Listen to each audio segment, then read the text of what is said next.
welcome to another edition of Catch a Memory Outdoors right here on WWBC 1510 AM. We appreciate you guys and gals tuning in.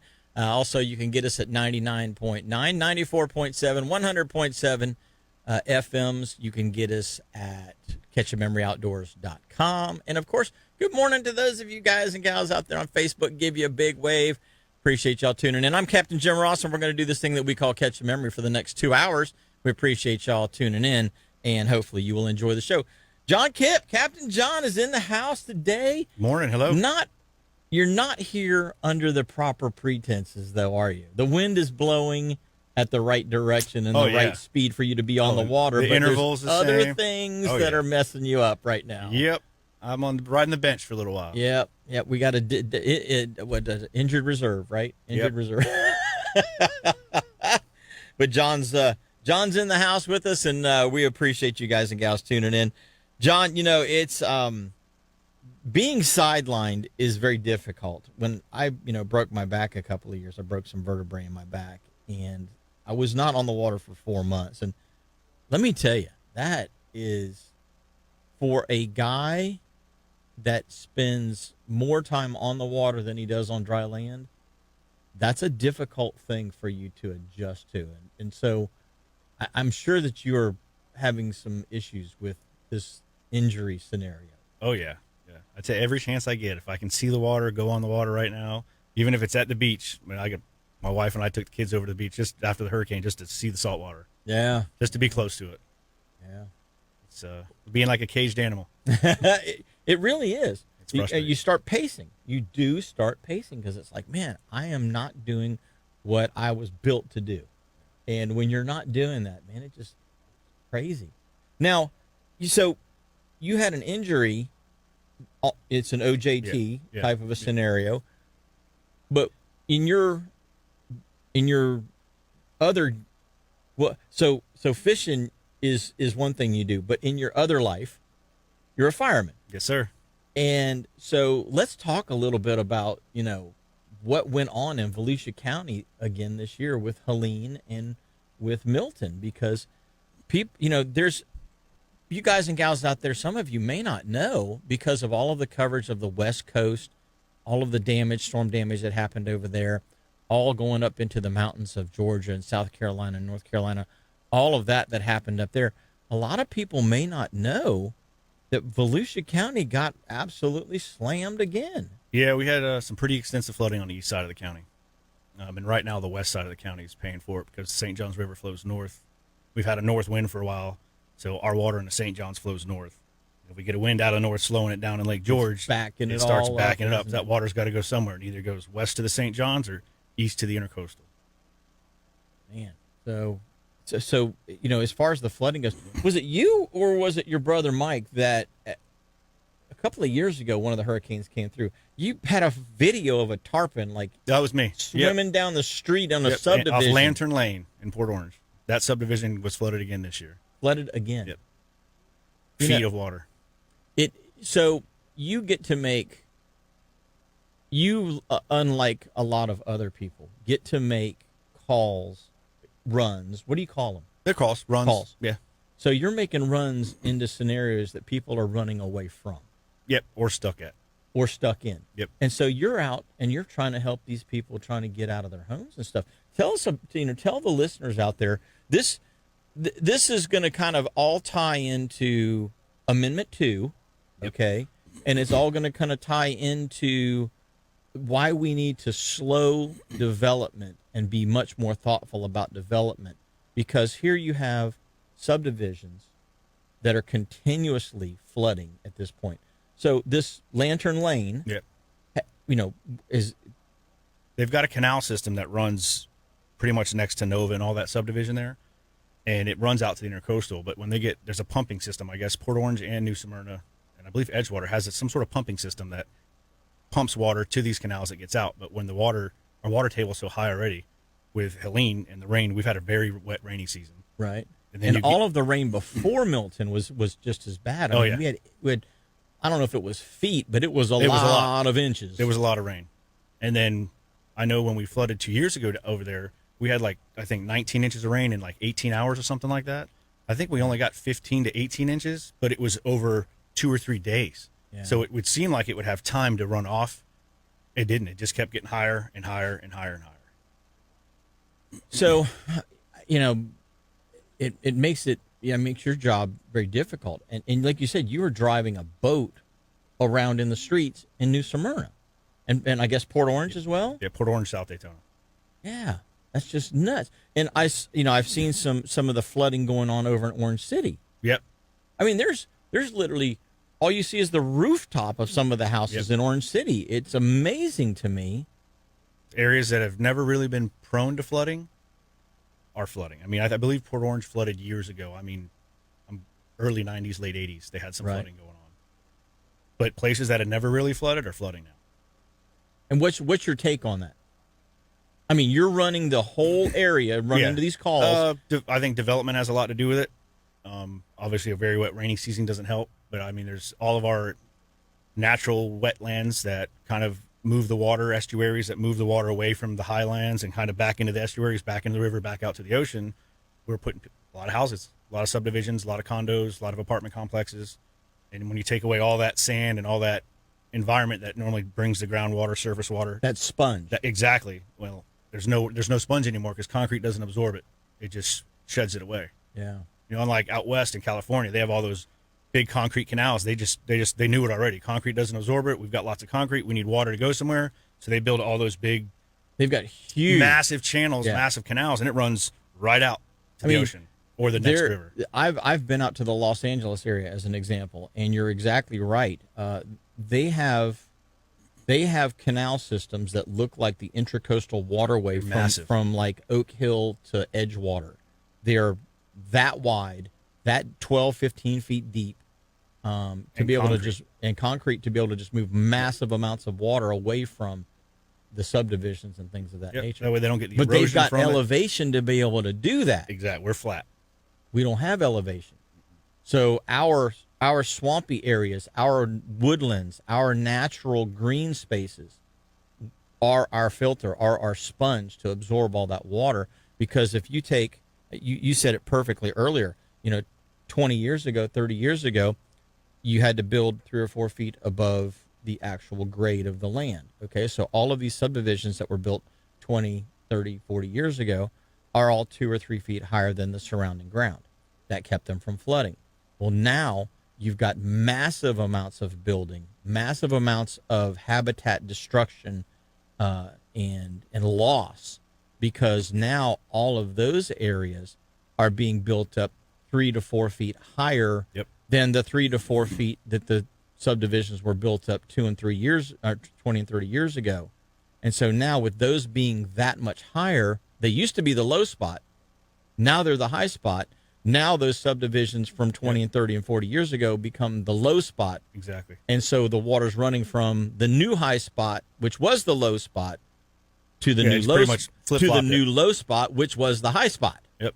If you guys are following that. And then all the ditches that aren't concrete aren't flowing the ways they usually do. Now you get all the erosions. Like Orange City had massive parts of 17 just wash away. The whole right the there whole by road. Saxon. Yep, the whole road was gone. The stuff's flowing different ways. Not making sense. Well, we see the same thing here in Cocoa. It's really concerning to me, the lack of forethought that's going into our development. I understand everybody wants to kind of move to Florida. Florida is a unicorn within the country. We're relatively free, unrestricted, low taxes, low cost of living. If you come from someplace else where the cost of living is twice as high and your taxes are 3 times as high and your property values are 5 times as high, coming here looks like it makes your pension go a lot further. Yeah. I get the idea why people want to come, but man, we have to have a better game plan as a state and as a group, because all of the people that have been here, or people that are buying properties that are older properties, are suffering now because of all of the new development that's gone on and lack of forethought. Yeah. Lack of, what are the consequences?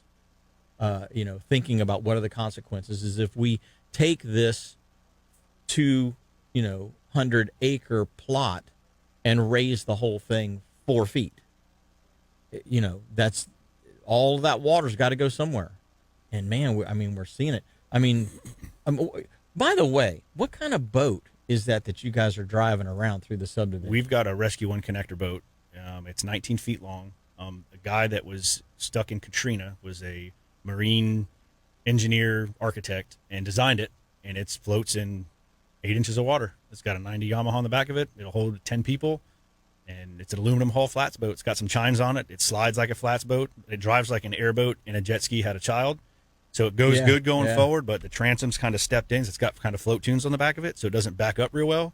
But it's designed to get on and off the trailer when the trailer not being all the way in the water. It's got plastic slides on the bunk, so you can 3 or 4 people can unload it and load it right shove back it off on. and let it slide down into the water's edge. Yeah. It's designed for floodwaters. So you can just pull up to a subdivision that's flooded and just slide that thing kind of right off the back of there, and away you go. If we got dry suits, we can walk in with it and then put people in it. And if it's deep enough, too deep for us to walk, then we can hop in it, start the motor up, and drive. What is some of the deepest water that you've seen in a quote-unquote subdivision, which should over be the dry? mailboxes?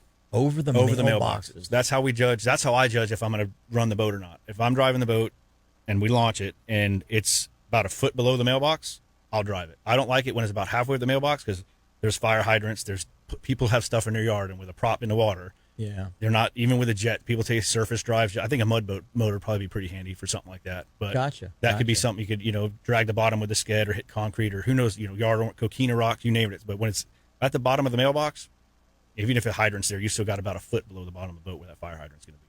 Gotcha.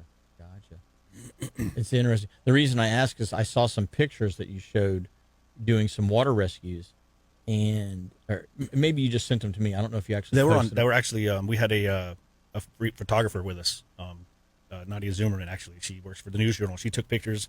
Some of the stuff they put went all the way to. It was on the New York Post or New York Times. It was on CNN. All over the news media. Had pictures from what she did. She took a lot of great pictures of I saw everything we were doing. I saw that boat, and it reminded me. The back end of it reminded me of like an old Hell's Bay or something, where the motor, like an old Hell's Bay guide, where the motor was sunk way in and had sponsons kind of back around. That's pretty much how it's designed. Or maybe like a Scandi White, which is a boat that's kind of built up in the Panhandle area, and it's made for running super shallow oyster bar or back in creeks and things where you'd have trees laid down and things of that nature, where you're trying to wind up through some of those coastal creeks in the Panhandle area. But yeah, it was kind of interesting to see you guys out there actually, driving boats around in the neighborhood. It's different. It's it's just kind of crazy. Just crazy. Now, obviously there's nothing really that can be done at this point with those places that are now flooding. You're going to have to somehow find a way they got to create better drainage. Otherwise, these people's houses are just going to keep flooding. Captain Brian Pounds almost flooded out again this year. He did flood out, in the last hurricane that came through here. Captain Mike Mann, same way. Mike had water in his house again this year.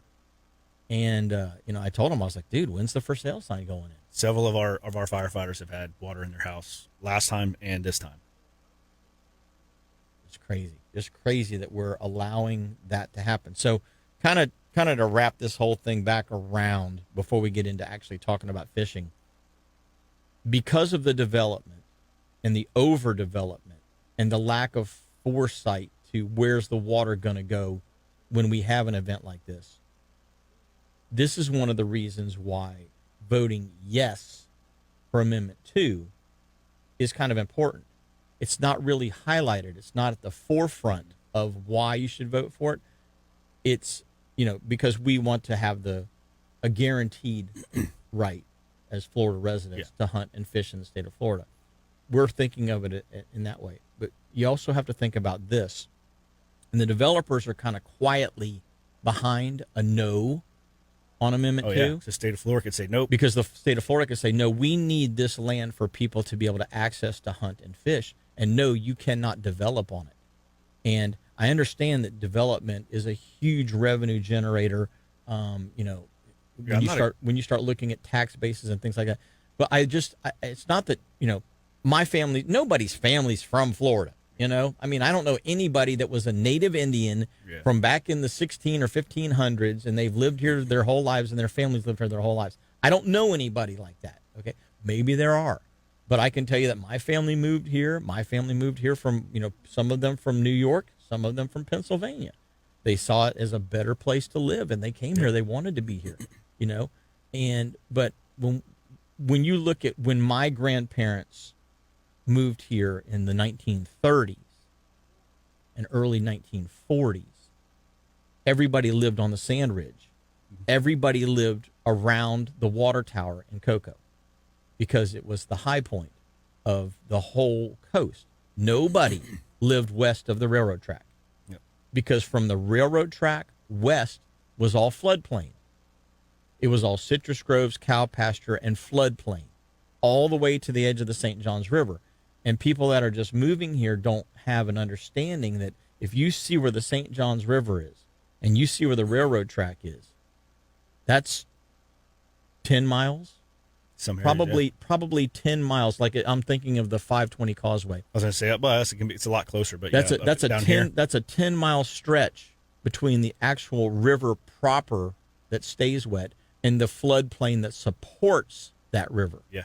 And now we've built out all the way to the edge of the river, so there is no more floodplain. So going back to this Amendment 2 thing, vote yes on 2. It's also going to give the state of Florida an ability to say, hey, we've got this many people with hunting licenses, this many people with fishing licenses, and we've got to maintain green areas, forest areas, for them to be able to get out and hunt. And we've got to maintain these waterways and access to these waterways, which is going to limit development. Yep.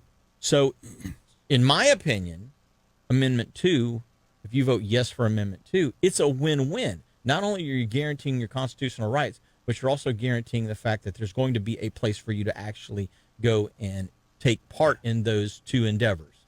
So, we're going to go to break. We got a whole lot going on today, but if you guys and gals want to give us a call, 321-632-1000, we'd love to hear from you. Give us a shout right here at Catch Your Memory Outdoors. Captain John Kipp and myself, Jim Ross, are going to be right back after these messages.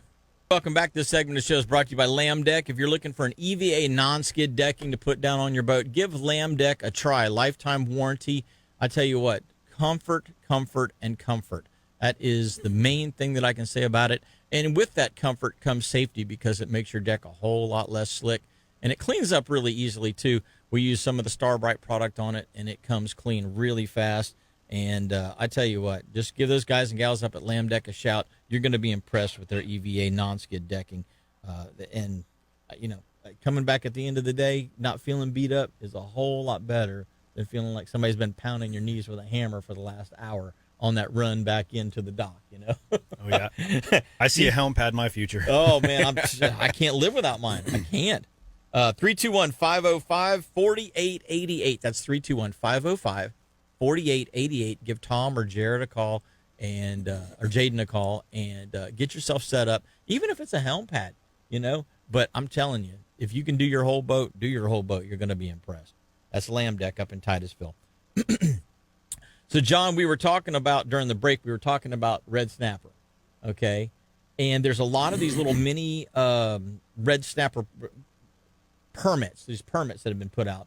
State of Florida is trying to get a handle on what truly is the stock of red snapper on the East Coast, rather than take the somewhat sketchy information, I guess you would say, from the National Marine Fisheries Service.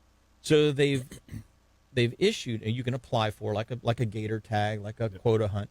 You can apply for a red snapper permit to be able to go out and catch and keep red snapper.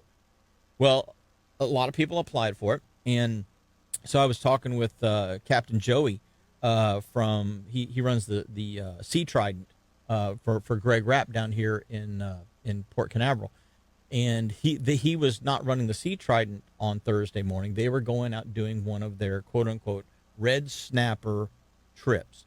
FWC people on board, all of that kind of thing. So they're allowed to keep 36 red snapper on this particular trip. So you could sign up, as a special trip that you could sign up for and go out fishing on the Ocean Obsession and catch these fish. And I said to him, I said, you guys just going to stay at the 90-foot reef, or are you going out a little deeper? And he goes, we're probably going to go straight to where we went last time. He goes, we limited out in less than half a day, and we were on the ride back to the dock with 36 red snapper. He goes, it was almost like 40 baits down, 36 fish back up. Yeah. So, I mean. And the other 4 were fed to sharks. Yeah, probably, yeah. And so it was one of those things where he was pretty confident that they were going to do well. Oh, yeah. But here's the main thing with that is with that those red snapper permits. Some of them are not party boats. Some of them are private boats where you can keep 3. Some of them are personal, like you're not even a captain. You just signed up for it, and you got this thing where you could keep. I think it was 30 snapper, but you could only keep 3 per trip, or I don't know what. So you had to go like 10 trips to get. One of my buddies got one. It was like, let's go fishing. I'm like, well, I don't know how it works with me being a guide. He's like, well, I have the permit. I'm catching the fish. So we could have done it. But then Helene came, and then, Milton came, so that it shut it down. But there were some others. There's a different grouper on there that you could keep that were different, that were out of season that he was able to keep one of. I think really? There was a different species of fish that you could keep one of besides just the red snapper for the survey. Interesting. So they aren't just studying red snapper. If you get a bycatch of something else. Now, once you get your a limited of red snapper, you've got to change your fishing. So you got to go to trolling. You can't bottom fish anymore. Right. But if on the way of catching a red snapper, you catch another one of these species, there was a whole list listed on it. You actually sent it to me. I could probably pull it up on my phone here in a minute. So maybe like snowies or something that was out of season, you could still keep just for them to get the data from. Gotcha.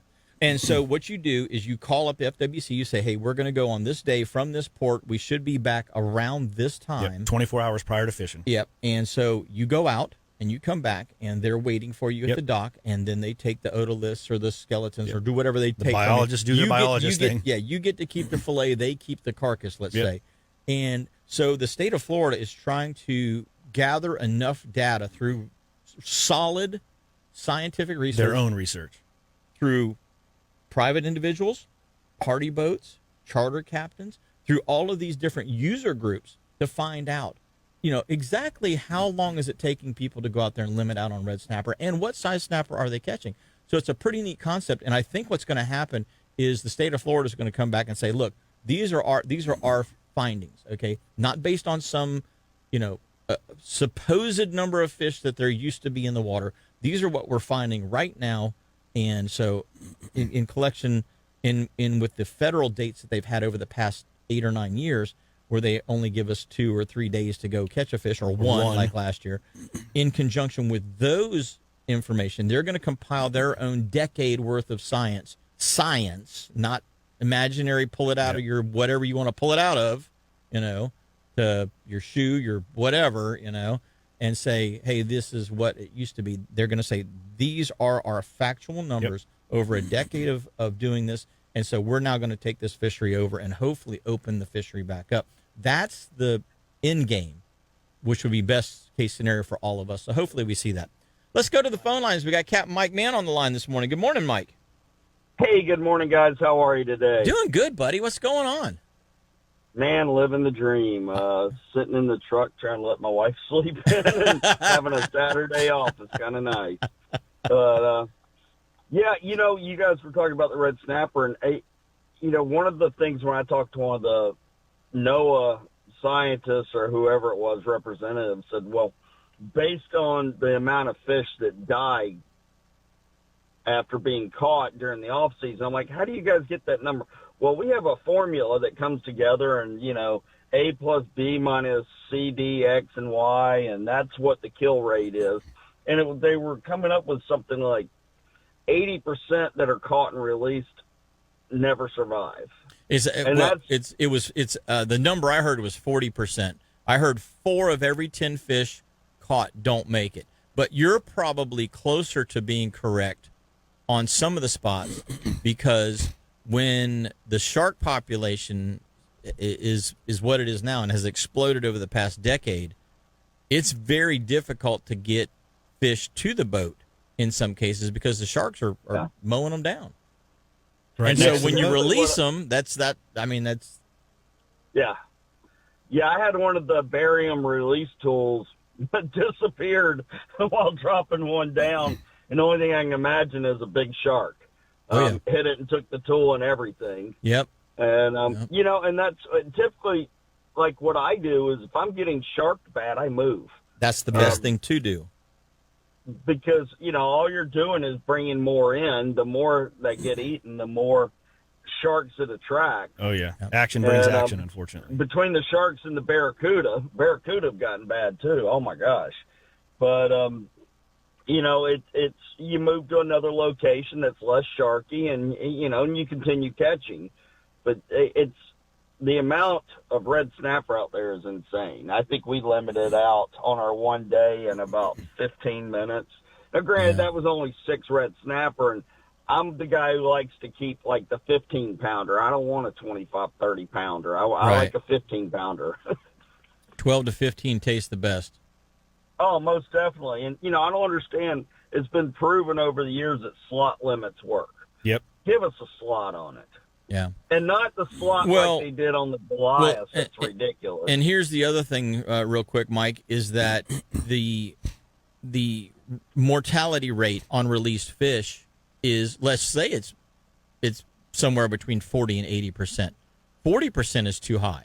Okay, so if every fish that we're catching and we're releasing is 1 in 4 fish are dying, why not just let us keep them? Because they're going to die anyway. It's when they float away. Why?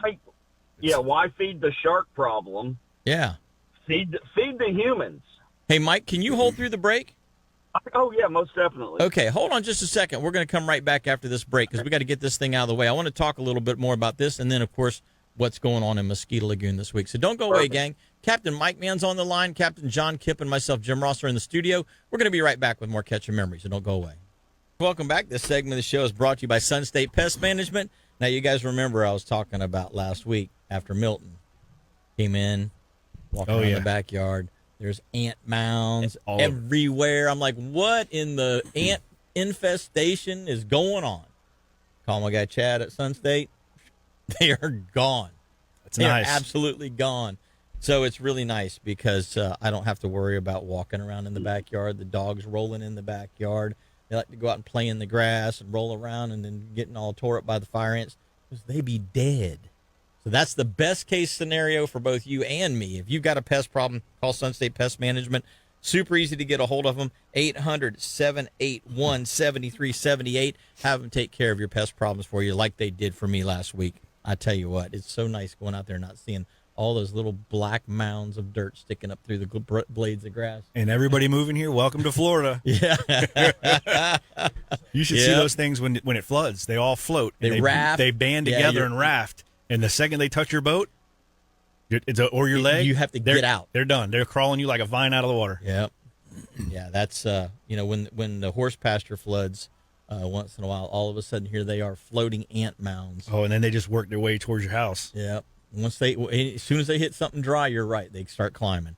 Well, guys and gals, we're going to go back to the phone lines. Captain Mike Mann was calling in this morning from the Ponce Inlet area.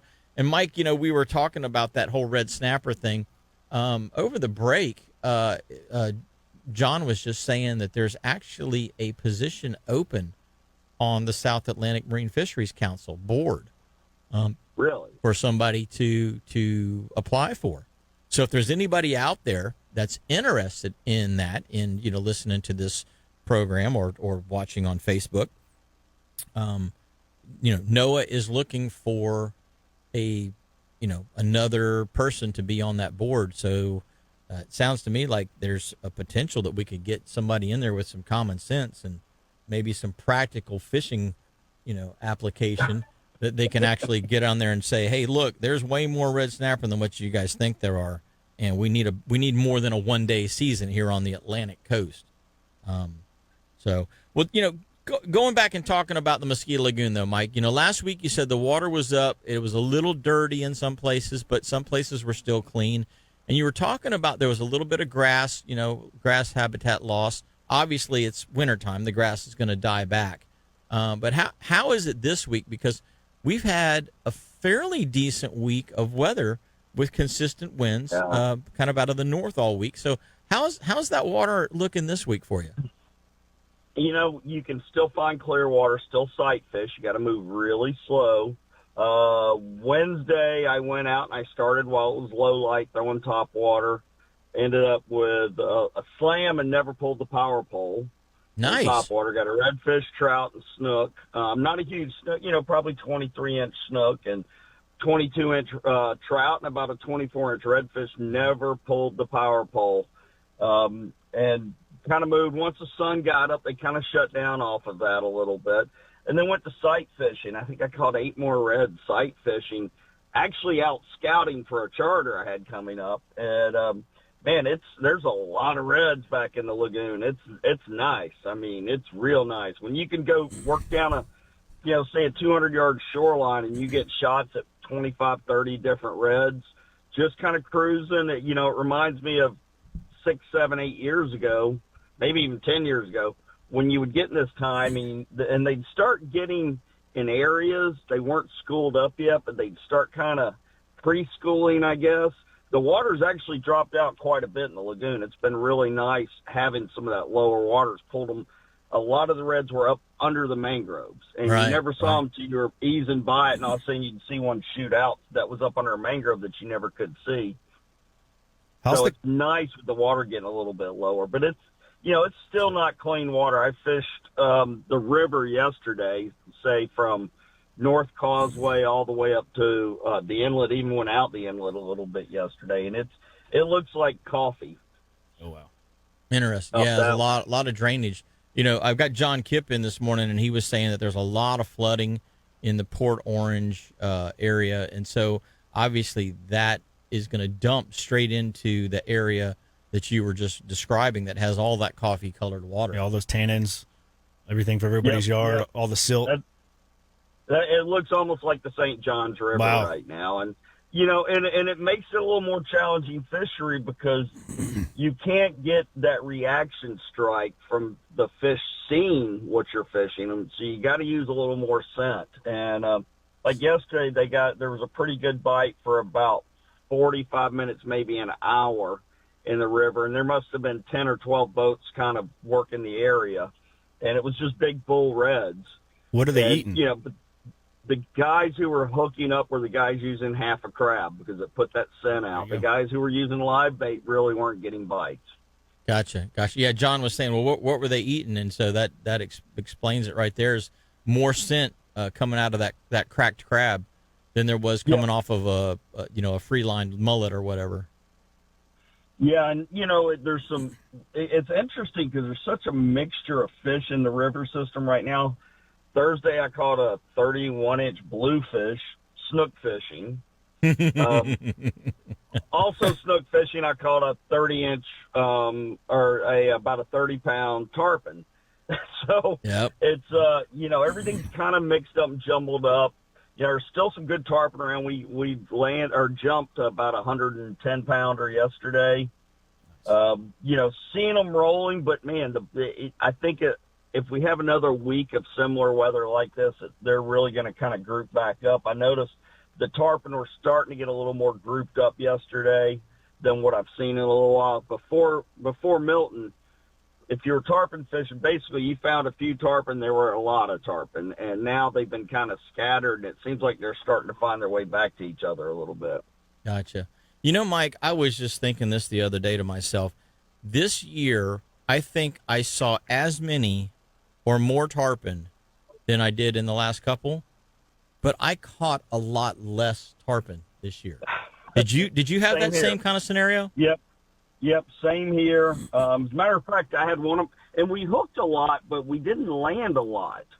I've got one client, I think we're on 16-0, or 0-16, I guess it is. It happens. We've hooked 16 and have not landed a single one with this one particular client in this year.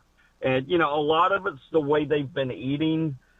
We had a lot of them coming up from down deep and hitting the mullet and eating coming out of the water, and those are the hardest ones there's no way for that circle hook to work when they're coming out of skyrocketing almost like a kingfish does. Yeah. Wow. Yeah. I was thinking that to myself. I'm like, man, we have had way more tarpon in way more places. Yeah. So many more places this year, but the actual hookup ratio for us, hookup and landing ratio, for both me and Justin, has not been nearly as good as it has in years past. Yeah, it's been the same up here, and some of it is that first thing in the morning, bite's been pretty good, but what's been tougher is the boat traffic is really, I think, hampering a lot of the bite. I mean, there's been a ton of boat traffic up here. In places I normally don't have that much boat traffic. And, I went by a spot yesterday that has rental pontoons, and I think they had 40 rental pontoons. Wow. And then there's another spot across from them that's probably got another 30. So, as a matter of fact, the tarpon we hooked yesterday, he ate when I was reeling it in because I had a pontoon boat about to go across my lines because, you should always go within 20 feet of a boat on anchor. Always. Oh, yeah. Especially down current of them. Yeah. That's the best way to if you're going to go past close to a boat, that's the best way to do it. Get right on their stern and go on the down current side. Yeah. More money than common sense. That's it. That's the way to do it. Yeah, I kind of got a little. I think I bounced a mullet off a pontoon yesterday because I was just getting aggravated. I'm like, come on, guys! I get the lines out, I get them where I want them. All right, let's reel them back in. Guys, you're out for a leisurely drive. Cut your wheel a quarter turn when you're coming up to me, and you'll go in a fine distance away from me. Yeah. If I can hear your conversation, you're too close to me. I'm all for boating licenses. Not just this, hey, here, let's take a free course online. Just like our driver's licenses. Here's how you drive a boat. Here's how you back a trailer. Here's ramp etiquette. We've got over water scenario. Over 1 million registered boats last year in the state of Florida. So I remember seeing it in the newspapers. It's the millionth boat registered. And that's just better people. I can only imagine what the rentals include. There's probably another 250,000 of those out there. And nobody knows how. They know how to drive a car. They have no idea how to drive a boat, let alone the etiquette for it. Yeah. Well, and you've got a lot of people who don't understand when someone's fishing because they're boaters, but they're not fishermen. Exactly. So they don't understand what's going on when they see a boat set up on anchor with 2 rods sitting in their back rod holders with lines going out. It seems obvious to me, but that's because I'm a fisherman. So yeah. Well, kayakers will do the same thing. They're out to enjoy nature. Yep. But they don't realize that they're just paddling along the shoreline, along the mangroves, checking out what's going on, and they don't realize that you're staged, 60 or 80 feet off of that edge, and you're casting to that edge, and they'll paddle between you and whatever it is you're trying to fish. And it's like, guys, I understand you didn't come through here with a motor, but you need to go around boaters that are fishing against the shoreline. It's just common courtesy because you're disrupting the area that we're trying to actively work. Mike, real quick, because we're up against our next break, real quick on a wrap up. You were sight casting to redfish the other day. You had good high visibility, blue skies pretty much all week. What colors were working best in the Mosquito Lagoon this week for you? What I found is they switched once the sun got up, they switched off of artificial. So I was doing a white jig head with a shrimp, and that as long as you place up in front of them and don't drop it when they get to it. What I found was drag it just a little, just put that little mud puff up, and they were jumping on it. Cool. Jumping on it. Great tip. Yeah, because, that's the one beautiful thing with when you can sight fish, you can adjust to what the fish want. And when you make a beautiful cast with a paddle tail and they just turn away from it, you switch colors, they turn away from it, you keep changing things and they switch away from it. Throw a live shrimp on there. Yeah. Yep. Slow things down, make it more natural, give it some scent, like you were saying. Make it less aggressive. And because sometimes they want that aggressive twitch, but sometimes they don't want it. And that, you say that little drag across the sand is perfect. Well, how does somebody get a hold of you, bud?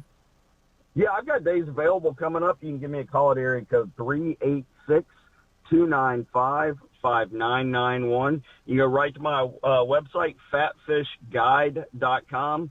You can follow me on Instagram, CAPT Mike Mann with 2 N's. And on Facebook, Fat Fish Guide Service Guys. Get out there and catch a memory, and I'll still say go Dogs, even though we're off today.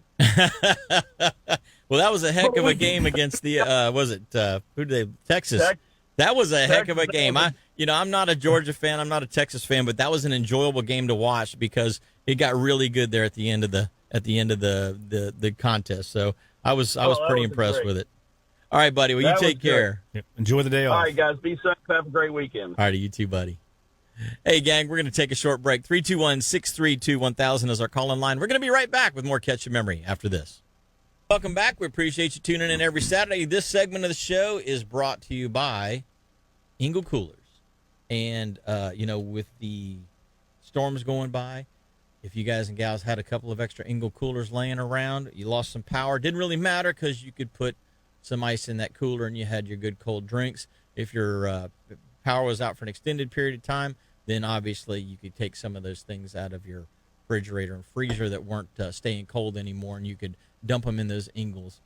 The other thing is, like, going deer hunting. We're getting ready to go do some deer hunting. Man, bringing it back from wherever you've gone to, it stays cold the whole way back. So stop in at engelcoolers.com or check them out at your local retailer and pick up one that's going to work for you, whether it's the small, little 25 or 35 all the way up to the 200 plus quart models. They've got one to fit your needs. So check them out at engelcoolers.com. John, I was looking at the Facebook feed here. A lot of guys on Facebook this morning. Really, really good to see everybody out there. Hopefully some of the guys are out there in the stand this morning, but looks like I'm actually going to get a chance to get out and do some hunting Nice. up in South Carolina with my friend Daryl here in about a week. So I'm looking forward to that. He is saying that the doe population is healthy and needs to be thinned, and I just happen to know a guy. Meat in the freezer. So this weekend we're gonna get my bolt action out. I haven't shot it. I didn't hunt last year, so it was the year before was the last time I actually hunted with the gun.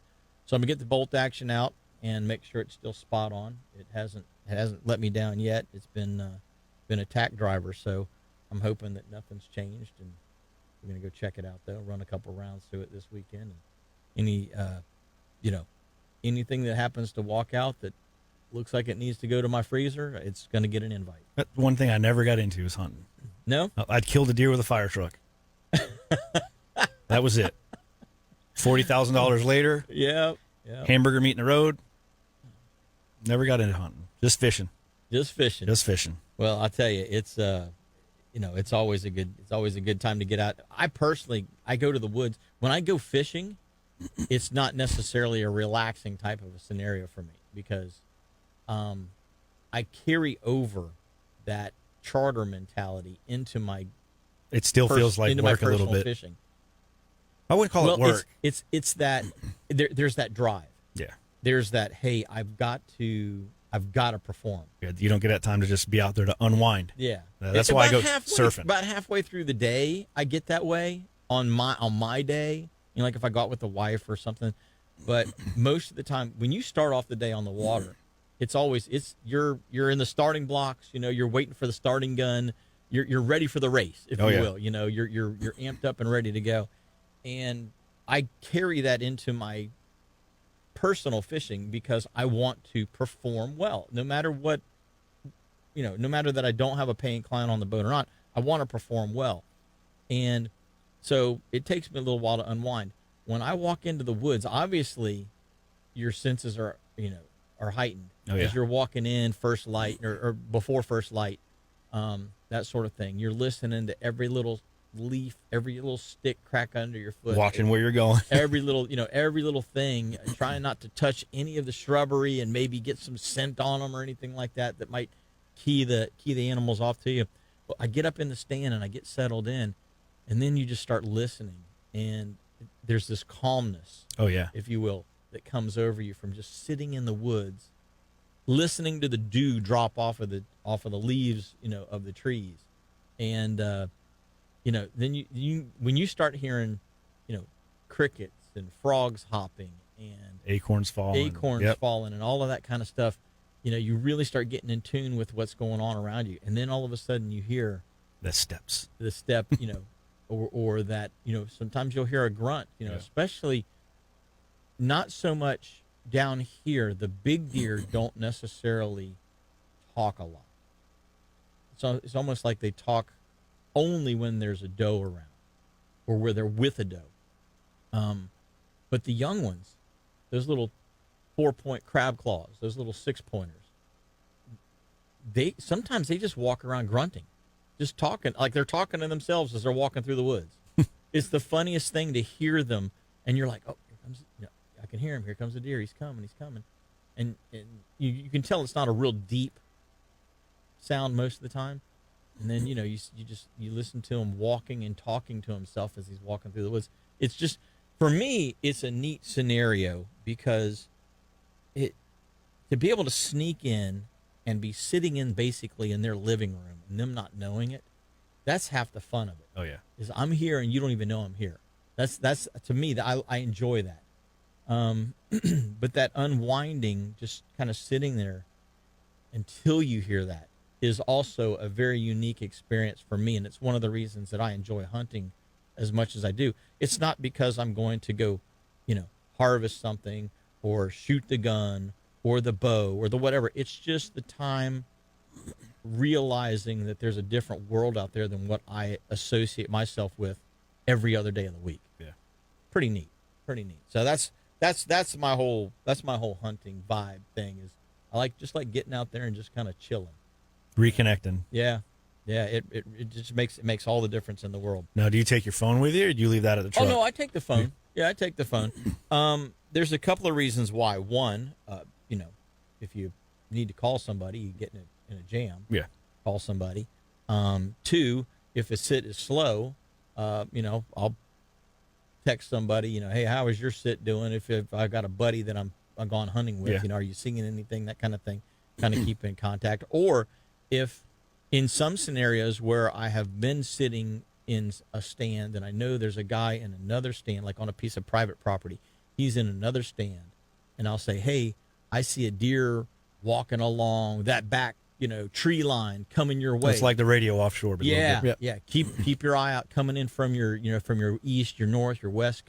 Keep an eye out in that direction, because I see a deer who's, I can't get him, but he's coming towards your direction. So it's kind of interesting to be able to little communication out there once in a while if you've got another guy. So are you guys hunting private land up there, or a lease? A lot of it's private land. Nice. Yeah, most of my hunting is all on private land. I've done some public land hunting down here in the central part of the state, and the one thing that I can say about that is there's, in my opinion, there's two places. Either don't go more than 250 yards from the parking lot, or go 250 miles the other way from the parking lot. You got to find where they don't want to be, because I get what you're saying. The halfway mark is going to be overpopulated. Yeah, the middle ground, Well, everybody's that'll work. in They'll that. kind of push them out or keep them close to the parking It lot. is hilarious. Tosahatchee's a perfect example of this. Okay, Tosahatchee's. If you set up within 250 yards of the parking area, I mean, you just get just out of where you can't see the cars and trucks anymore, but find a game trail, they're going to utilize that game trail. It is amazing to me how many times they walk right next to the parking lot, because everybody's gone a quarter mile, a half a mile, walked even a mile, 2 miles back into the woods. And the deer aren't dumb. I mean, that many people start wandering around and they start going, where is it quiet right now? And they go to the quiet spot, which is the parking lot, because everybody's left there. Those are the same guys that are going out targeting mahi and driving past the fish.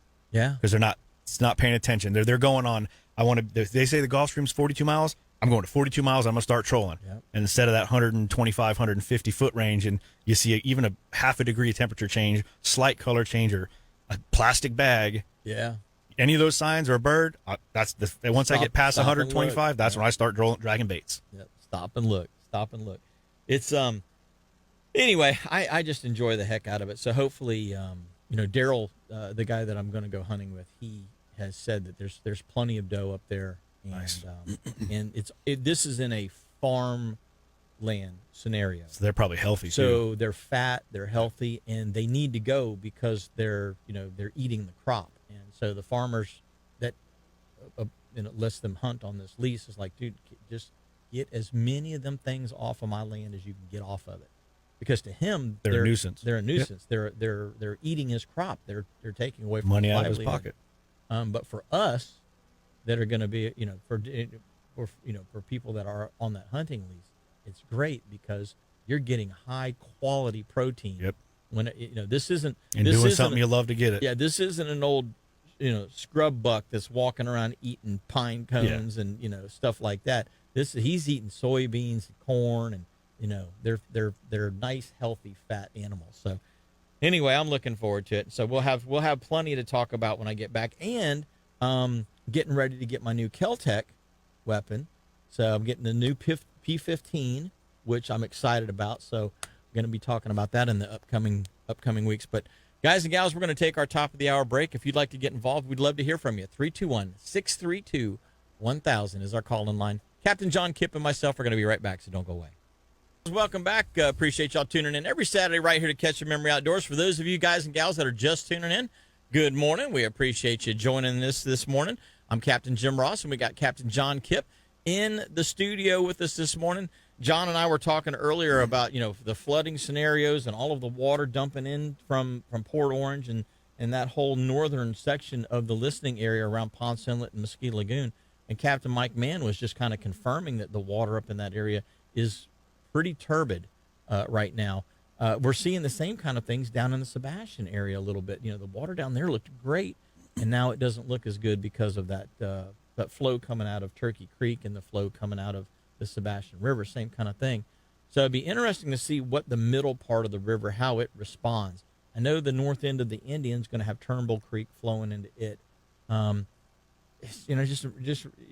Just kind of remains.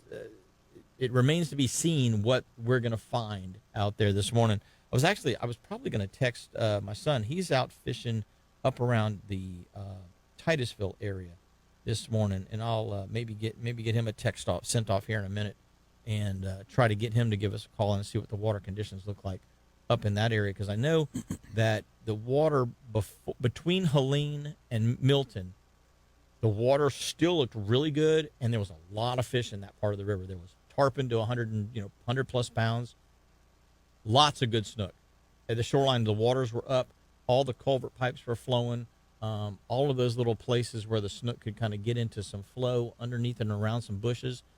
We had we had snook we couldn't stop, which is pretty unusual for that section of the river. Wow. And we had fish up to 32, 33 inches, so some really good sized snook.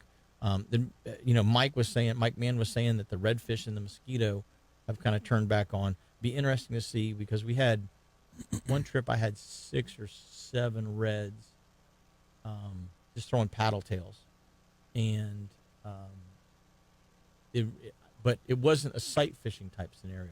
It was just we were just blind casting, just like bass fishing, working the bank down. Yeah, just working the bank, and so it was a blind casting type of a scenario. It wasn't anything that it was just an early morning type scenario, and so we couldn't really see the fish yet. But it'd be interesting to see what that particular part of the water looks like. But Mike, we were talking about all the different things that happen after a storm, and one of the things that you mentioned right before we went to break, that top of the hour break, was not overrunning the fish. And I kind of wanted to circle back around to that, because not overrunning the fish is a common theme. A lot of guys are like, man, I ran to 400 feet. I ran to 500 feet. I ended up back in 150 catching our fish. And it's like, why do we feel the need to burn all of the fuel out of the gas tank before we put a ballyhoo in the water, kind of a thing? I used to do it when I was younger growing up. My brother had that dual console. We would drive all the way down to the Cape. We would run out, and we would do the mile thing.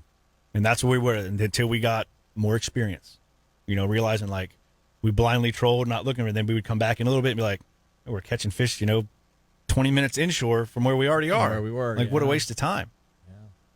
Yeah. Get into 125 feet of water. If you see something, even the slightest little bit of debris, if it's got life on it, start trolling there.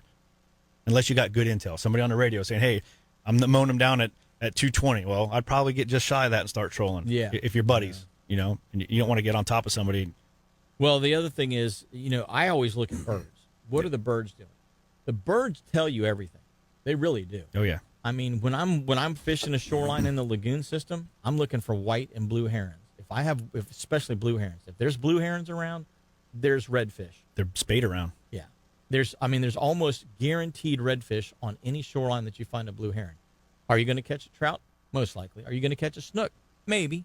But if there's a blue heron there, the likelihood of redfish being there is very good. The white herons, typically white herons and white egrets, typically I find that there's more ladyfish and jacks and things of that nature around. Now you'll still catch your occasional red, your trout, your whatever, but ladyfish. See, if I see white herons, white egrets, that's typically feeding on glass minnows. And so when I see that, I think immediately, okay, smaller baits, sometimes baby tarpon, but most of the time you're going to find that there's going to be ladyfish hanging around that. If you see ospreys and diving for mullet and pelicans diving for mullet, who knows what it could be? I mean, there could be any number of things in a mullet school, as we all know. But you can kind of look at the type of bird, where they're at, and say, okay, this is most likely what I'm going to be catching. Going offshore is the same thing. If I see seagulls and terns dipping and diving, they're typically on smaller bait fish. If I see pelicans or some shearwaters or some of those other gannets, some of those other type of birds, then I know there's bigger baits around. And so, I try to, if I can, tailor my fishing to the type of bird that I'm seeing. And when I get offshore and I see that weed line, I see that rip, that color change, that slick, you'd be surprised how many times you find cobia and triple tail in just a slick or a scum line, or a foam line. Man, that's even a wind rip, something that's just real smooth. Yeah, that doesn't have any movement in it because of all the movement around it. That'll be a little oasis for something. Yeah, and the triple tail and cobia will be in those type of scenarios a whole lot more. So when you're running offshore, let's give an example. You're going to run out of Ponce Inlet. Are you netting bait? Have you got bait already? I normally troll with ballyhoo. I've never seen live ballyhoo offshore here yet anywhere. Right. And I'll start running towards the steeples, or you guys call it the cones out of Cape Canaveral. Yep. And because the Gulf Stream runs north, I'll kind of head that direction, find something that looks like it might be fishy. I'll start trolling. I'll start zigzagging back and forth, and then hopefully we'll catch some mahi. If we get a few mahi in the boat, we want to change it up. I've already hopefully gone far enough north where I can go to Mango Hole. I can go to Long John. I go to some of these deeper bottoms that's a little bit further north, and help use the current to help me just follow that part of that. Is it Okua Reef? There's little tiny patches still, and you'll find them just trolling and record that bottom, and then you go out with the buddies, go fishing, try a fishing spot. You don't know what, find a little piece of bottom. And that's, it's interesting that you mentioned that, hit your waypoint save. If you mark something that looks good, and especially if there's bait marking on top of it, save that spot, because those little outcroppings sometimes actually hold better fish than a main piece of reef does. Yeah, something larger. One of the things that, I don't do a lot of offshore bottom fishing anymore outside of 70 feet. I just don't.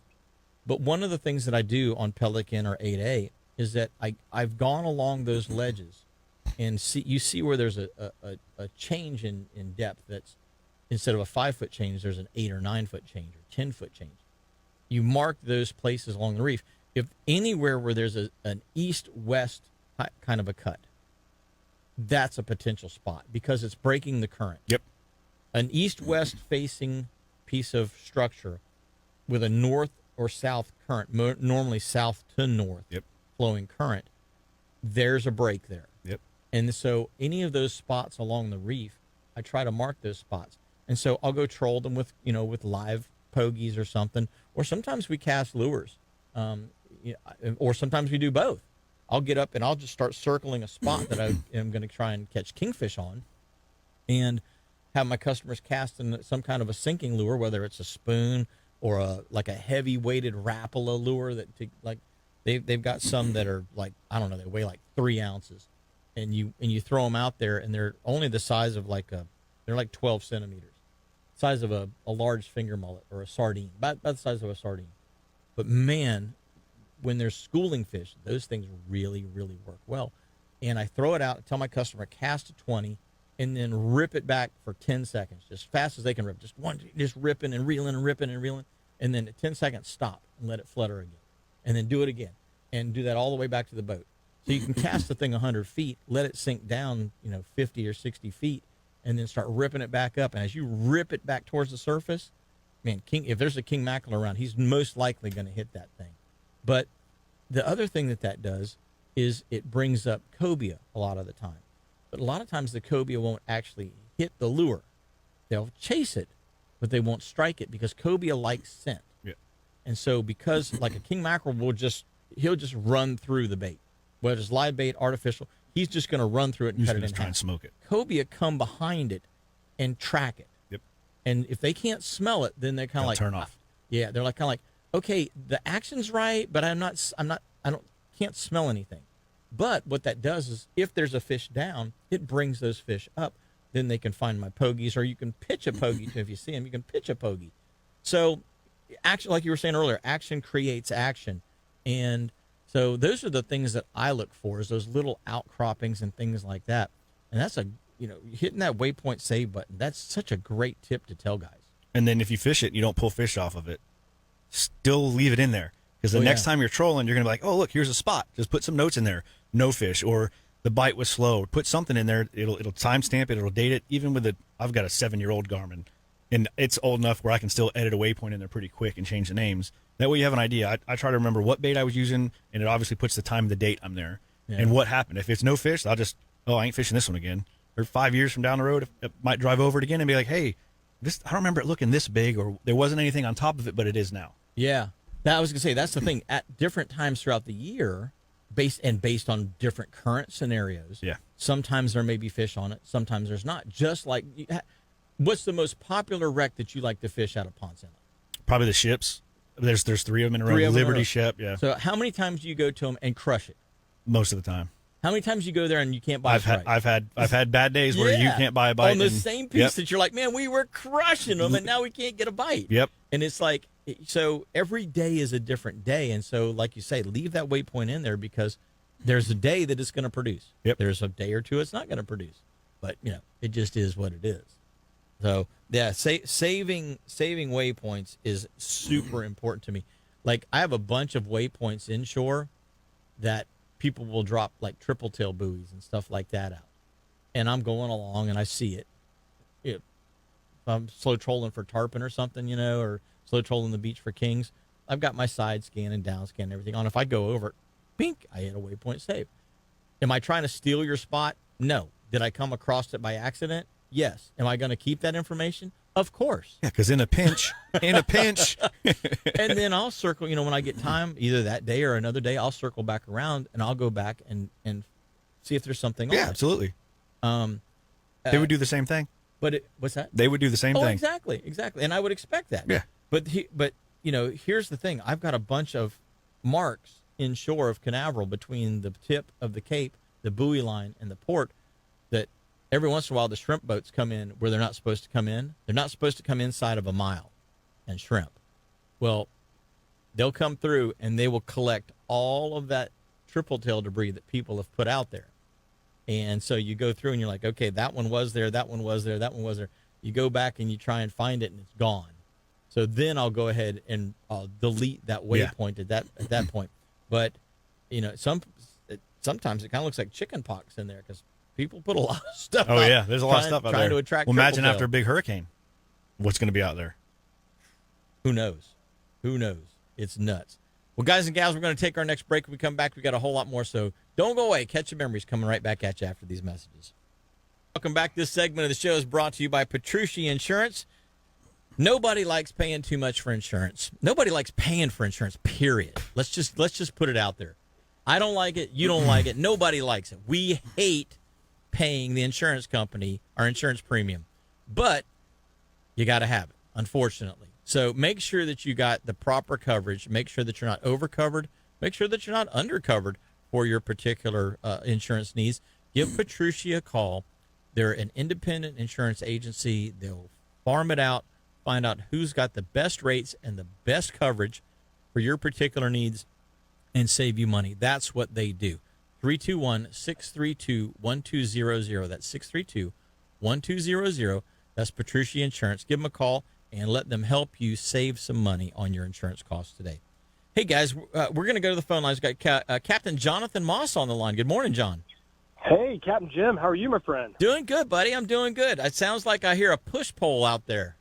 Yeah, so I'm still poling. I'm on the water. We're here in one of my favorite places in the river, and we're throwing fly, and it's a beautiful day. There's hardly a cloud in the sky, plenty of sunshine, and temperatures are wonderful. Dude, we finally are past the heat of summer. You know, that little bit of cool in the morning has really seemed to spark the fish, especially that first hour or two of the day. They seem to want to be a little more aggressive. They want to chase a little better, that sort of thing. That's always good, especially when you've got a fly guy on the boat. Absolutely. You're 100% correct. Now, are you fishing the Mosquito today? Are you fishing the Indian today? Where are you at today? No, I'm in the Indian River just north of Titusville. Okay. And I'll be honest, I haven't seen hardly a boat today. It doesn't feel like a Saturday. So for those who are at home sleeping in, thank you. I love it out here when it's quiet. Yeah. I'm envious. You know, we were just talking in the last segment of the show about I hadn't been north of Parish Park in quite some time, and in south of Parish Park between Helene and Milton, that area from Parish down to Titusville down to Port St. John, that part of the river really came alive with tarpon and snook and jacks and ladyfish, redfish. Really, really good time. Not so good on the sea trout because of we were starting to get some of those freshwater inputs. How does the water look where you're at? Because I haven't been anywhere, up around Mims or Scottsmore, any of that. Has it got any?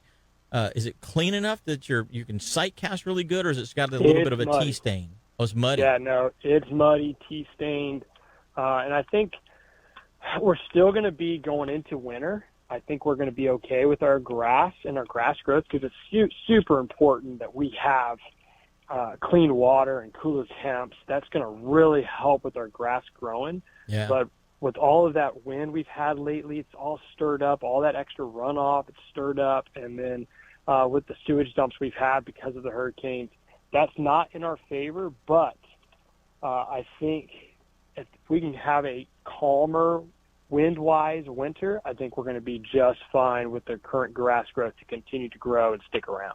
Yeah, people don't realize how important grass is. Not only does it create oxygen and create habitat, but it helps absorb those additional nutrients that come in with the stormwater. And then, of course, anytime you have a sewage dump, and Turdsville, the city of Turdsville is famous for sewage dumps. I mean, that's how they should just market themselves as the city that dumps turds on a regular basis here on the Space Coast.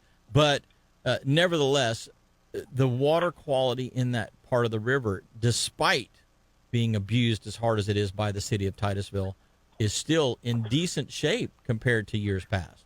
We've had an incredible summer in terms of water clarity, which has just propelled the grass growth this year. Not something normally, summertime, it gets real dark real fast. You have our algae blooms. This year, it stayed clear most of the summer. We did have some periods of bloom activity, but for the most part, it was pretty clear, and that just really helped with the grass to grow. Yeah. Nice. So, real quick, bull reds, the north end of the Indian River has notoriously over the years been a hot spot for catching big redfish. How has your summer on big redfish been? Because I know the last 2 or 3 years, we have not hardly seen any, those 40-plus inch fish, especially any fish that are potted up or in schools. They've been mainly singles or doubles. Have you seen an increase in that size fish in the fishery this year, and not just those slot fish? I am waiting for them to group up. Typically, September, October, November, depends on water temp, they start grouping up to spawn. And I've been looking for them and waiting for that to happen. But it's so crucial. And I know the water temp's starting to cool off. We're in the mid-70s this morning.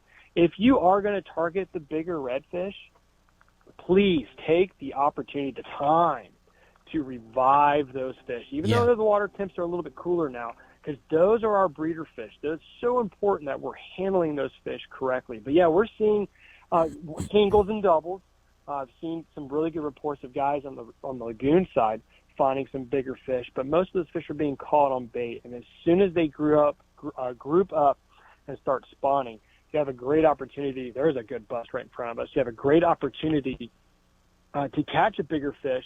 But again, I'm one of those where, hey, we find the group, let's catch one and then let's move on. Let's let them do their thing, because it's so crucial that we allow them the opportunity to spawn, and then we're handling correctly and releasing them and giving them plenty of time to revive so that they can continue to spawn, because those are the fish that are going to provide fish for generations and generations to come. That is the truth. That is the truth. Well, I want to take some time this morning.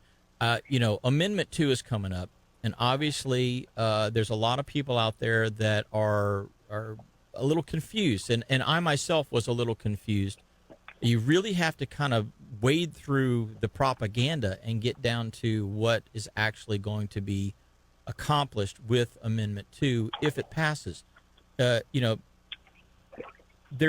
don't think there's been a good enough campaign to let the sportsmen, both hunters and fishers, duck hunters, deer hunters, pig hunters, turkey hunters, dove hunters, and then, of course, inshore, offshore, and freshwater fishermen know exactly the benefits to Amendment 2. And so I wanted to kind of talk with you just briefly about that this morning. Absolutely. I have been, in fact, this year, I was on your show earlier this year, and we talked about it. We brought up Amendment 2, but now is an opportunity for us to really protect and secure hunting and fishing in wild Florida. This isn't just a sportsman's amendment. This is anyone who cares about Florida and its wild places, but particularly anglers and hunters. I don't know any angler and hunter. Now, of course, you have your bad apples, but the majority of anglers and hunters want to protect our estuaries and our wildlands because they want to continue to do the recreational activities of hunting and fishing for as long as they possibly can. And that's what Amendment 2 is allowing us to do. Jim, let me ask you, do you lock your doors? Of course. Of course you do. Why do you lock your doors? Because I don't want somebody shot dead in the floor of my house. Absolutely. You want to protect your stuff. Now, did you start locking your doors before or after you got robbed? Before, right? Before, it's yeah. So clear. It's such a simple thought process. Here's an opportunity for us to vote to protect hunting and fishing. See, right now, hunting, people keep saying, oh, Jonathan, it's currently a right. We have a right. No, we don't. Actually, we have a statutory privilege. It's a Florida statute. And did you know that a Florida statute can be easily revoked, easily canceled, easily removed? Yeah. But a constitutional right, a state constitutional right, is completely different. And this amendment, that's what it does. If you read the language, it's very simple. It's very clear. It's 2 sentences. It makes hunting and fishing to go from a statutory privilege to a constitutional right. Yeah. And some of the stuff, and I'm going to address 2 talking points very quickly. Propaganda. You said the correct word. People are afraid of the word traditional methods, that phrase. Yep. That was my hang up. That was my hang up. And yep. The second method, or the second phrase, is preferred method of management. Now let's talk. Why did they use those terms? Now, I am not a lawyer, okay? But thankfully, I am good friends with the writers of this amendment. And I've had so many incredible conversations and learned so much from them about conservation and about this amendment. But the reason they use those terms is case law. There are 23 states in this country that currently have a right to hunt fish. We got fish on. Oh, it popped off. 23 states that currently have a right to hunt and fish. 11 of those states the language of our amendment is similar to 11 of those states. Why is that important? Because of case law. Because when lawyers and judges look to sue, or there's a suit going on, they look at previous cases. And so having similar language makes it, we got another fish on. Having similar language makes it even more protection for hunters and anglers and those who care about because precedent has been set on the matter. Exactly. Gotcha. Bingo. So the first term, traditional methods. Traditional methods has been defined as what is currently legal. What is legal? We just called it snow cone fly. Nice job, dude. Nice. Traditional methods has been defined as what is legal at time of passage. So everyone keeps saying, oh, this is going to bring back the net ban. No. The net ban is by law is illegal. There's a constitutional amendment about the net ban. It's not coming back. So traditional methods means what's legal at time of passage. So all the things that we're against, things we fought hard against, like netting, gill netting, that's not going to come back. FWC has released a video and a statement confirming that it's not going to come back. Yeah. So when people see traditional methods, they get real hung up. The second is preferred method of management. Hunting and fishing is your preferred method of management. Jim, what does preferred mean? Prefer should mean what the constituents are wanting to do versus what some outsider is wanting to do. What residents of the state, how they prefer to harvest or collect their game. Well, in the amendment, it says preferred method of management. Hunting and fishing is the preferred method of management. But simple. What does preferred mean? Preferred means chosen first, considered first. It doesn't mean the only way. And that's another thing people are getting hung up on, is it thinks that hunting and fishing is the only way, that we're going to negate science. Think about lionfish.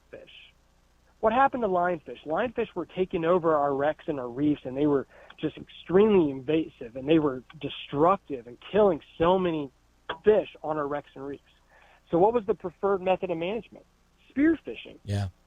You know? But let me ask you, Jim, I know you're into gator hunting. I know there's others. I think about Captain Alex Huey. He's been doing a lot of gator hunting lately. If I get an alligator in my pool, is my preferred method of management going to call Alex to have him come over and kill that thing? No, because he might get that. He might get a gun and shoot it, and what do they call those things? They hit the top of their heads of the alligators. Bounces off. Bang stick. Bang stick. A bang stick. He might hit the alligator with the bang stick and miss and mess up my tile in my pool. Right? I know he's going to get it, but my preferred method of management would be to call a nuisance trapper. So when you think about preferred, the word preferred means considered first. Hey, when we're going to manage our fishery and our hunting land, think about hunting and fishing first. And if that's not the best option, then preferred means, hey, we can go another route. Yeah. So those are the two biggest things. But honestly, the biggest deal of this is it turns hunting and fishing from a statutory privilege to a state constitutional right. And that's huge for us, protecting our favorite pastimes for generations to come. That is the truth. And getting our kids out there to do exactly what you're doing with your client today. Absolutely. Absolutely. Well, buddy, it's an easy vote. I appreciate your clarifying that for us and our listeners out there. Hopefully that will settle take any unsettled, kind of feelings about this and say, okay, I'm feeling confident that I can vote yes on 2 now. Because I was the same way. I was thinking traditional methods. Does that mean gill netting? Does that mean we're going to go back to spearfishing snook, spearfishing redfish, gigging snook, gigging redfish, things of that nature? And like you say, the laws that are in place now are going to stay in place because they are right now the preferred methods. So thank you so much for that that clarification. And listen, if any of your listeners have any questions, you can hit me up on social media. You can go to my website, gocastaway.com. It has my phone number. Call me. Call me. I'm happy to discuss this. And I got asked recently, do I get paid for this? Absolutely not. I don't make a dime from doing this. But I will be paid immensely with the memories that I get to create in the outdoors with my family and my kids with their kids. Exactly. That's exactly the name of your car company. That's the name of your radio show. Yeah. Catch a Memory Outdoors. That's what we're passionate about. And that's exactly how we're going to be paid, by voting yes on Amendment 2. Exactly. Well, thank you so much, and continued success this morning on catching some more fish. Thank you, sir. Y'all have a great day. We'll talk soon. Thanks, Hey, Jonathan. Hey, gang, we're going to take our bottom of the hour break. When we come back, we got a whole lot more, so don't go away. Welcome back. We appreciate y'all tuning in every Saturday right here to Catch a Memory Outdoors. We got our Starbright Cleaning Solutions segment coming up right now, and there's a couple of different things that everybody has to have, and we were talking about this earlier. That I think whether you have gel coat, whether you have lamb deck on your boat, some kind of an EVA non-skid decking, there is one product that you have to have, and that is the non-skid deck cleaner. That cleaner cleans everything. It is amazing how well that product works. Now, if you need to, and to take it a step further, if you have some stains that the non-skid deck cleaner won't lift, that's when you go heavy duty and you get the hull cleaner, the Starbright hull cleaner. But the non-skid deck cleaner is such a universal product. It works on everything. It works on, even on your upholstery. It'll work on your upholstery really well. And then going back and protecting after the fact, obviously, with the non-skid deck wax. But, or if you want to use a heavier version, use their polymer. The polishing polymer is just a fantastic product. But the non-skid deck cleaner, everybody needs to have some of that stuff. It's just incredible. We're going to do the fishing and boating conditions real quick because today is one of the last days that you guys and gals are going to be able to get out offshore for a while. So let's talk a little bit about it. Northeast winds. We've had northwest, northeast pretty much all week. Today, though, it's only 5 to 10. It's not 10 to 15. It's not 15 to 20. So seas are actually looking really good. They're supposed to be right around 3 foot at about 10 seconds. And the Ponce buoy right now, or this morning, was 4 feet at 10 seconds. And that's 13 miles offshore. So it's spread far enough apart that you can get out there and do some trolling, some bottom fishing, that sort of thing. Water temperature there was 76 degrees. 4 Mile buoy out of Canaveral, 77 degrees, only 2 foot at 10 seconds. The 20 Mile buoy, double that, 4 foot at 10 seconds, the same as what the Ponce buoy was, 80-degree water temperature there. So we've got somewhere in between the 20 Mile buoy and the 4 Mile buoy, there should be hopefully a decent temperature break right in there. And you guys and gals are most likely going to find some king mackerel on it. But there's some dolphin running around, so don't overlook that. The 6 Mile buoy out of Fort Pierce, 78 degrees, 3 foot at 10 seconds. So once again, pretty darn nice conditions out there. Western edge of the Gulf Stream, 38 nautical miles out of Ponce, 29 out of the port, and 25 out of Sebastian. Surf temp at Ponce is 74 degrees, 77 at Cocoa Beach, and 78 at Sebastian. And the tides look like this. We've got a low tide coming up at 10:06 a.m. at Canaveral, and a high at 4:39 p.m. And then down at Sebastian, we've got a low at 10:29 a.m. and a high at 4:35 p.m. And the best times to get out there today, presented by All About Archery, your major Soul Lunar is going on right now, 8:42. It started at about 10 minutes after 8, and it's going to go to about 10 minutes after 10 this morning. We've got a mid-afternoon minor from 3:20 to 4:20, so look for a little bump in activity there. And then this evening, a little bit after dark, 8:30 to 10:30, and I've got a couple of days off next week, and I think I'm going to try and get out and do some pig hunting because all of the pigs have been coming in between 9 and 10:30 on the cameras the last 2 nights. So put my cameras out there. I got there's a difference between getting the cell cameras and having just a regular trail camera. The cell cameras make you don't have to go out there and get it. Make life so much easier. You can just call it up. You can download it if you want to download it, but it automatically sends a handful of pictures every day. The way I've got it set up, and I can time my animals out on my game cameras, and it's really nice to see that they're consistently coming in at the same times, a little bit later each time. So it's hopefully I'm going to get out there this week. Like I said, looking forward to getting back out in the woods. It's been a while. Unfortunately, my ground blind took a beating in Milton. Oof. Oh yeah, it's destroyed. I should have pulled it down, and I know better, and I didn't, and it got ripped up. So it is what it is. And actually, one of my ladder stands, the tree that I've got it on, apparently was doing some pretty heavy bending, and it messed it up a little bit. So I've got to go. Your ladder. Yeah, I've either got to go adjust it or do something. I didn't get a chance to look at it too good the last time I was up there, so I need to go check it out and see if it's even safe to get in. If not, I'll just have to get another one and put it back up. We're going to go to the phone lines. Who have we got on the line this morning? Hey, Donald, good morning. Hey, Captain Jim. Good morning, guys. Hope all is well. All is very well. How are you this morning? All right. Got all my stuff just about cleaned up from the hurricanes.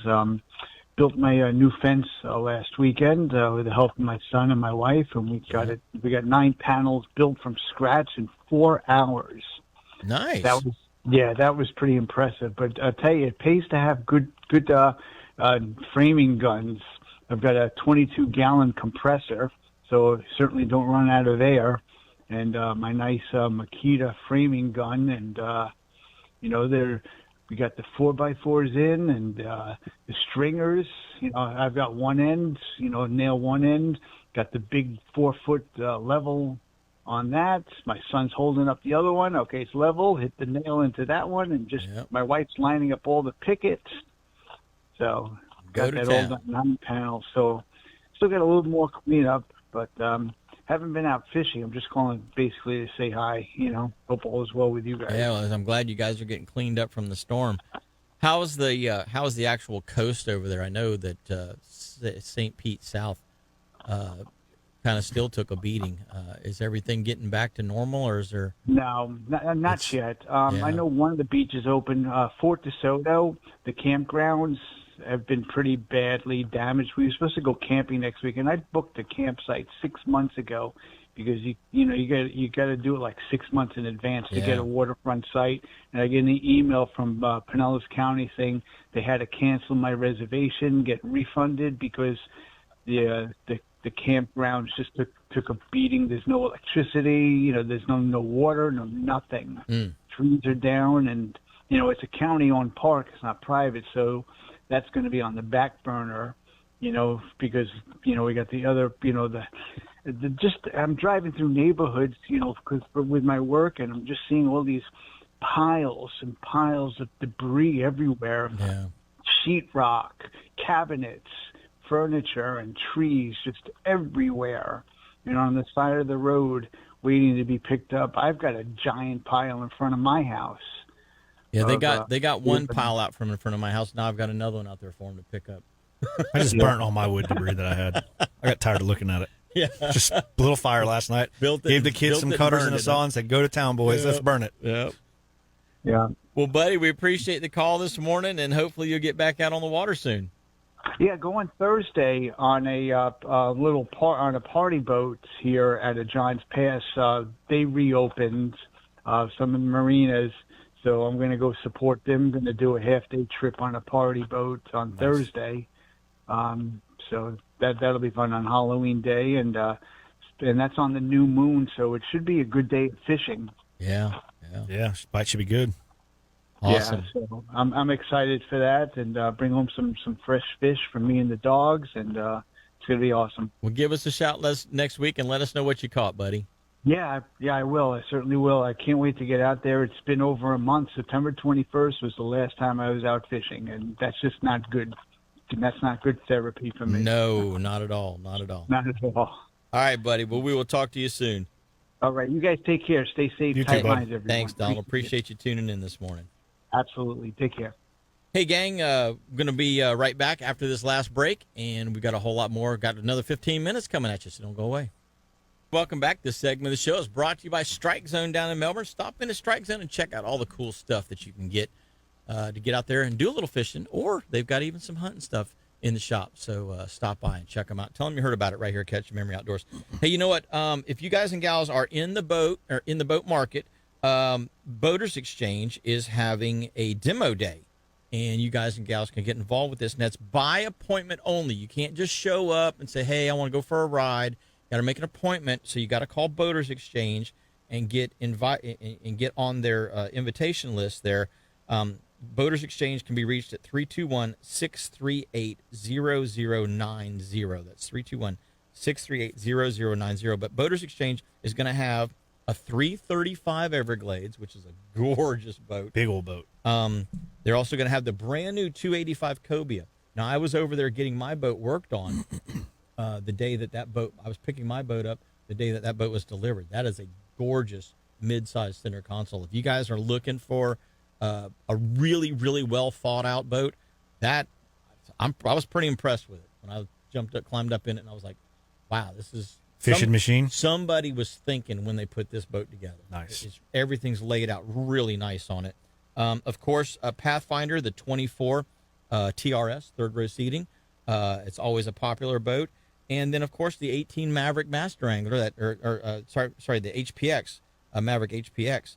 And so if you're looking for a micro skiff, a poling boat that can still take a really good chop, a Maverick HPX is it.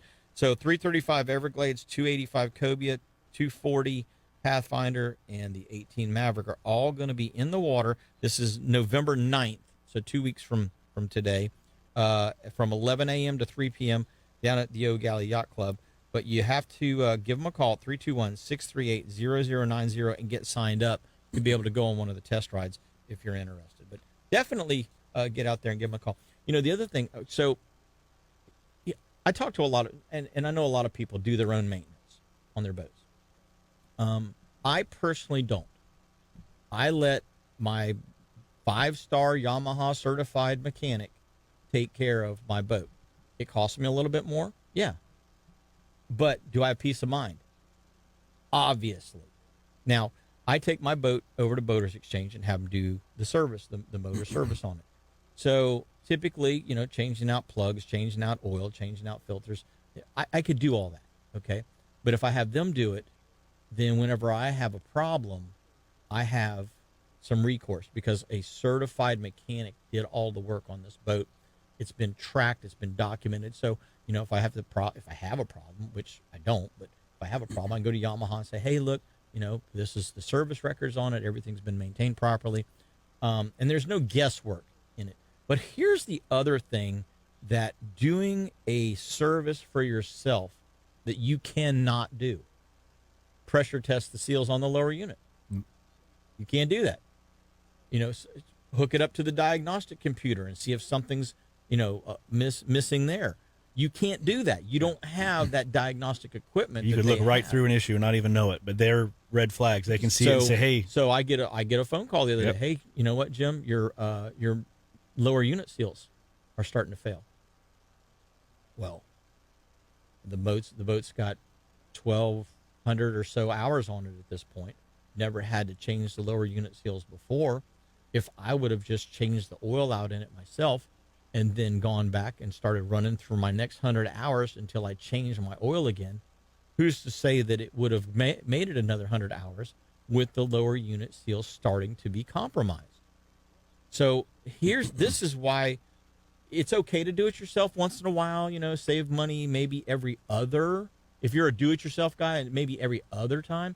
But, man, I'm telling you, taking your boat into a place that's a Yamaha certified dealer like Boaters Exchange, like I do, and having them thoroughly go through it is worth the additional cost. Oh, yeah. It simply is. You cannot replicate the amount of service and the type of service and the in-depth service that you're going to get in your side yard, your backyard, you know, your local whatever.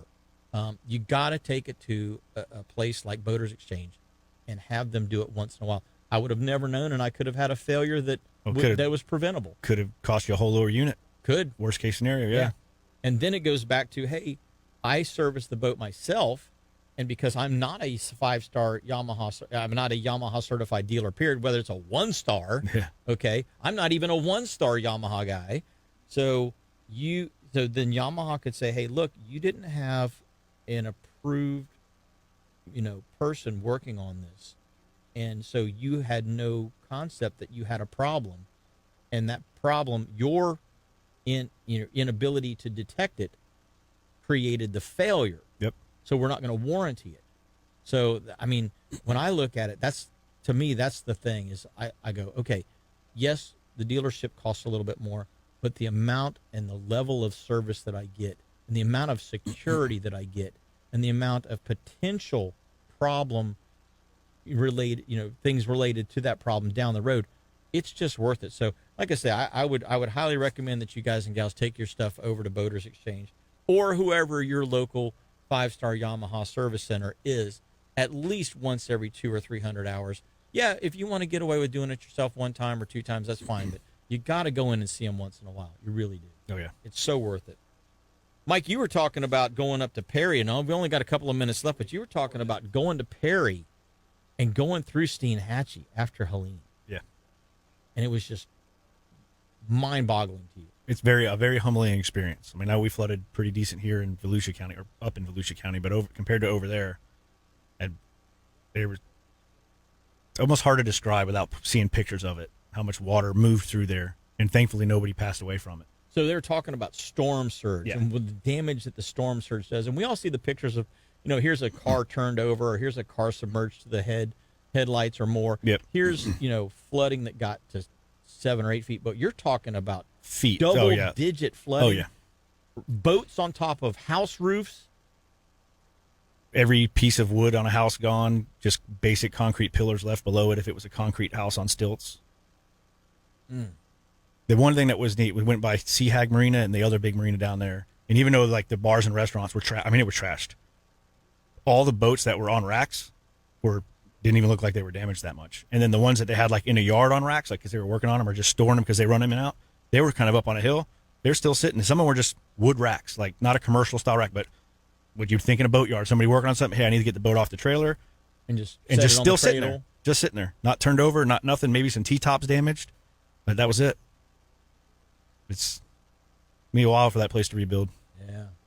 But you said that like a 3-story building and 2 of the 3 stories are completely blown out. Just Nothing gone. like it. It had never had anything built underneath it. Wow. Yeah, the force the water can create is just absolutely insane. Yep. It only takes a few miles to get inland to get away from something like that. But everybody listened to the evacuations over there where we were at.